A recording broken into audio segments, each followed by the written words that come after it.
Everyone, good evening. कैसे हैं आप लोग? उम्मीद है सभी लोग अच्छे होंगे और अच्छे से पढ़ाई कर रहे होंगे। मैं सीडीपी का जो सेशन मैंने स्टार्ट किया था उसमें मैंने भाषा व विचार के बारे में थोड़ा सा डिस्कस किया था। उसके आगे आज देखते हैं। तो चलिए स्टार्ट करते हैं। भाषा विकास के सिद्धांत मैंने पहले देखा था। भाषा क्या होती है, भाषा की विशेषताएं क्या क्या हैं, भाषा विकास के चरण क्या होते हैं, भाषा सीखने के साधन क्या होते हैं। अगर आपने मेरी भाषा वाली पिछली वीडियो देखी होगी, ठीक है, तो इसमें हम देख लेते हैं भाषा विकास के सिद्धांत क्या हैं। भाषा विकास के निम्न प्रमुख सिद्धांत हैं। वागेंद्रियों की परिपक्वता, ये क्या होता है? भाषा का विकास वागेंद्रियों की परिपक्वता पर निर्भर करता है। वागेंद्रियों जैसे जिह्वा, होंठ, दांत, गला, तालु, नाक आदि, अगर आपका जीभ अच्छे से डेवलप नहीं है, आपके होंठ अच्छे से डेवलप नहीं है, दांत अच्छे से डेवलप नहीं है, तो हो सकता है आप थोड़ा तुतलाएं या बोल ही ना पाए अच्छे से। आप हो सकता है, कैसे होते हैं जो लोग बावले होते हैं या मतलब बोल नहीं पाते हैं, तो उनका मुंह कैसे हो जाते हैं वो, तो इसी तरह नहीं बोल पाते क्योंकि उनमें कोई ना कोई कमी होती है। जब तक इन अंगों में परिपक्वता नहीं होगी तब तक भाषा पर नियंत्रण संभव नहीं है। इन अंगों के विकास के साथ वातावरण का उचित होना भाषा विकास के लिए आवश्यक है। ठीक है, तो पहला सिद्धांत क्या हुआ? वागेंद्रियों की परिपक्वता। दूसरा क्या है? अनुबंधन का सिद्धांत।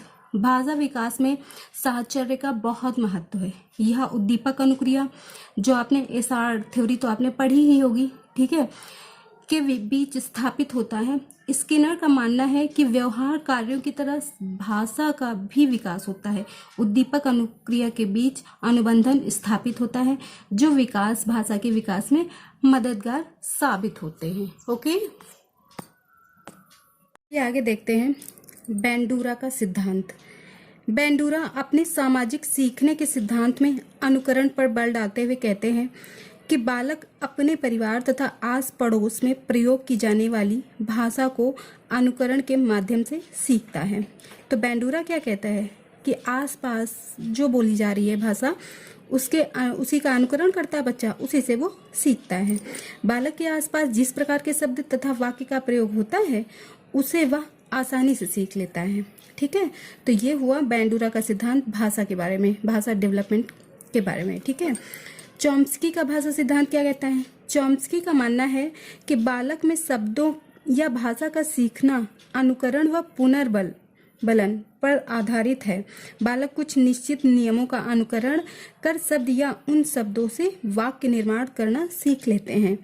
और इनके पास क्या होता है, जैसे उन्होंने कोई कुछ खास शब्द सीखे, उससे वो धीरे धीरे करके वाक्य को बनाना सीख लेते हैं। तो इसे क्या बोलते हैं? वाक्य निर्माण जिन नियम के अंतर्गत बालक करते हैं उसे हम जेनरेटिव ग्रामर बोलते हैं। ठीक है, ये शब्द किसने दिया? चॉम्स्की का है कि जेनरेटिव ग्रामर। ठीक है, अब यहाँ पे ये तो आपने 4 सिद्धांत पढ़ लिए हैं।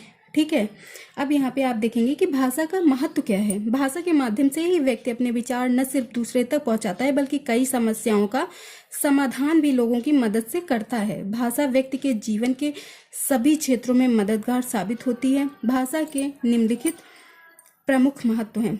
सामाजिक संबंधों में स्थापना करने में, सामाजिक संबंधों की स्थापना करने में, कुशल वक्ता बनने में। ठीक है, अगर आपको भाषा ही अच्छे से नहीं आती तो आप वक्ता क्या बनेंगे? नेतृत्व क्षमता को विकसित करने में, व्यक्ति के व्यक्तित्व के विकास में, शिक्षा में भी भाषा का महत्व है क्योंकि इसके बिना शिक्षा संभव ही नहीं है। ठीक है, भाषा शैली आकर्षक हो तो उसका लाभ साक्षात्कार, प्रबंधन की मीटिंग, शिक्षण आदि में मिलता है। तो इसलिए क्या बोलते हैं, आप भाषा शैली ही सुधारिए। अगर आपकी भाषा शैली अच्छी है तो सब कुछ अच्छा है। आप अच्छे से, अगर आपको कम नॉलेज भी है ना, तो आप उसको अच्छे से प्रेजेंट कर पाओगे। ठीक है, आगे देखते हैं। भाषा विकास को प्रभावित करने वाले कारक। ठीक है,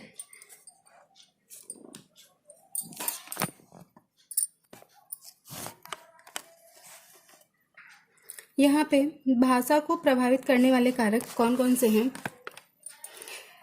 भाषा को स्वास्थ्य, बुद्धि, सामाजिक स्तर, आर्थिक स्तर, परिवार का आकार, प्रशिक्षण विधि, माता पिता की प्रेरणा, जन्म क्रम, द्विभाषावाद आदि जो है प्रभावित करते हैं भाषा को।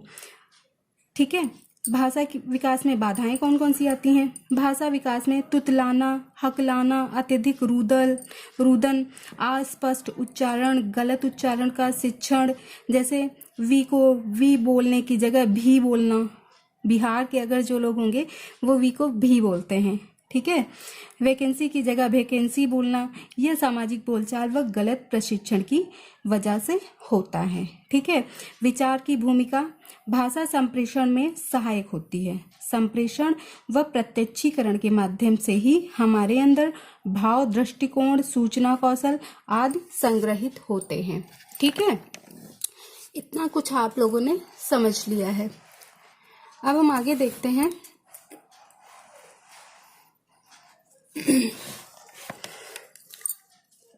इनके ही विचार, अब क्या आपने देखा कि विचार की जो भूमिका है वो भाषा संप्रेषण में सहायक होती है। संप्रेषण व प्रत्यक्षीकरण के माध्यम से ही हमारे अंदर भाव, दृष्टिकोण, सूचना कौशल आदि संग्रहित होता है और इनसे ही विचार निर्मित होते हैं।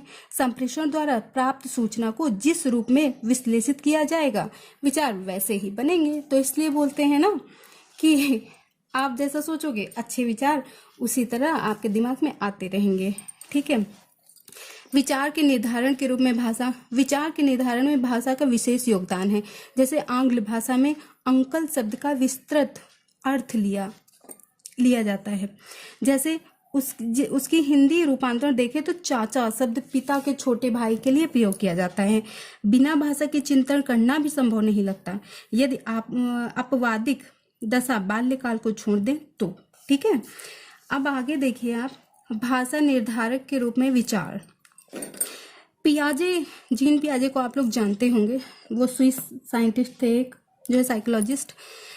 पियाजे का मानना था कि जब बालक किसी चीज को देखकर नकल करने लगता है तो चिंतन की प्रक्रिया बिना भाषा के होती है तथा दूसरी बात यह कि शब्दों को समझने के लिए संप्रत्ययों का ज्ञान होना जरूरी है।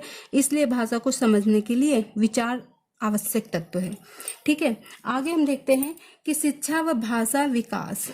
अनौपचारिक शिक्षा, शिक्षा दो प्रकार की होती है, आप लोग जानते ही होंगे, औपचारिक शिक्षा और अनौपचारिक शिक्षा।